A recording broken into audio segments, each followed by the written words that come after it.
আসসালামু আলাইকুম। সাদিয়া এন্টারপ্রাইজ থেকে সুমন বলছি। আরও একটি নতুন ভিডিওতে আপনাদেরকে স্বাগত। আজকে আমরা এমন একটি মেশিন নিয়ে কথা বলবো, সেটা হচ্ছে শিনো S16। জাতীয় মেশিন বললেও ভুল হবে না, আপনারা সবাই মেশিনটির সাথে পরিচিত। মেশিনটি 52 অ্যাম্পিয়ার ব্যাটারি, অনেক স্ট্রং একটা মেশিন, সম্পূর্ণ মেটাল বডি। মেশিনটি আপনারা দেখতে পাচ্ছেন এবং এটার সাথে যে ক্যালিবারটা থাকে অসাধারণ একটি ক্যালিবার। আমি আপনাদেরকে ক্যালিবারটাও দেখাচ্ছি। Shino X50B calibre, original calibre এটা। যারা ইউজ করছেন তারা বলতে পারবেন যে এটা কত ভালো, কারণ স্মুথলি কাজ করার জন্য ভালো ক্যালিবার অবশ্যই দরকার। আমাদের এই 16 মেশিনটি যারা নিতে চান তারা আমাদের সাথে যোগাযোগ করতে পারেন, নাম্বারটি দেওয়া আছে।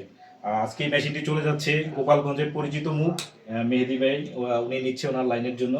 ভাই, একটু যদি আপনার এক্সপিরিয়েন্সটা বলতেন, কেমন আপনার হচ্ছে মেশিনটা, মানে কিরকম ভাবে কেমন লাগছে আপনার এক্সপিরিয়েন্সটা? মেশিনটা আমার অনেক ভালো লাগছে, সেই জন্য ভাইয়ের সাথে আগে যোগাযোগ করছে আমার এক ফ্রেন্ড পার্টনার। হ্যাঁ, যোগাযোগ করার পরে আমি আসার পরে মেশিনটা আমার চয়েস হয়েছে, চয়েস হওয়ার পরে আমি মেশিনটা কালেক্ট করলাম। ধন্যবাদ মেহেদি ভাইকে।